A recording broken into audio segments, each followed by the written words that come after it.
Vous voici dans un endroit paisible qui ne manquera pas de retenir votre attention. Vous remarquerez au passage ce joli jardin public qui invite à la promenade, arboré d'arbres remarquables, dont un magnifique séquoia. Mais revenons aux années 1520, année du camp du Drap d'Or et suivante. Bien sûr, le jardin n'existait pas, tout comme le bastion royal que vous pouvez apercevoir en contrebas. Le camp du Drap d'Or fut un échec sur le plan politique. Selon Martin du Bellay, les seigneurs avaient tant dépensé qu'ils portaient leurs moulins, leurs forêts et leurs prés sur leurs épaules. Tout ne fut pas perdu. Ardres et les villes environnantes tirèrent bénéfice de cette rencontre et des matériaux, comme le bois, furent récupérés pour renforcer les fortifications. François Ier avait remarqué qu'Ardres était une villette ancienne et fort détruite, dont il avait fait réparer en toute diligence les fossés et le bastillon, par quelques travaux sommaires avant l'entrevue, ne souhaitant pas défier le roi d'Angleterre. Après le camp du Drap d'Or, et dès le 5 juillet, le maître d'artillerie de François Ier, Jacques de Genouillac, décida de fortifier la ville d'Ardres contre une menace impériale. Cela n'empêche pas les hostilités qui s'engagent en 1522.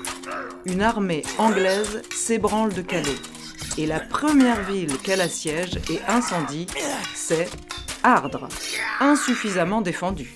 Au XVIe siècle, Ardres, citadelle la plus septentrionale du royaume, vit au rythme des rivalités entre Français, Anglais et Espagnols. Aussi, François Ier en fit une place capable de résister à la nouvelle artillerie à boulets mécaniques.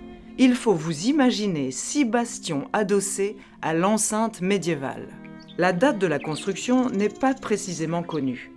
Les travaux débutèrent dans les années 1530 et s'achevèrent en 1541. Le bastion royal semble avoir été le premier construit et peut-être par des architectes italiens. Il est le seul sur les 6 qui s'élève encore aujourd'hui, appelé Grand Bastion ou Bastion Condette. Il est miraculeusement conservé dans le jardin public attenant à l'hôtel de ville. C'est un témoin essentiel des progrès techniques accomplis en matière de fortification. L'architecture de ce bastion retient particulièrement l'attention. Défendant vers l'est le front d'attaque, il s'élève au point le plus haut de la ville et ses fossés sont à sec. Bâti en pierre, briques et terre, il était équipé à l'origine de 2 orisons sur ses flancs et dominé à sa gorge par un cavalier en terre. Ses dispositions intérieures sont encore plus remarquables. 3 escaliers mènent à 2 casemates, elles-mêmes reliées par une galerie de contre-mine puissamment aérée par des évents verticaux. La galerie, qui contourne les orisons principaux, dessert des niches de tir à 3 créneaux de fusillade pour défendre ainsi de tous côtés. Régulièrement entretenu jusqu'au début du XIXe siècle, et après le tremblement de terre de 1756, le parement a été revu plusieurs fois, notamment par le célèbre Vauban, et les flancs sont alignés en 1796, comme le prouve l'inscription l'an 4.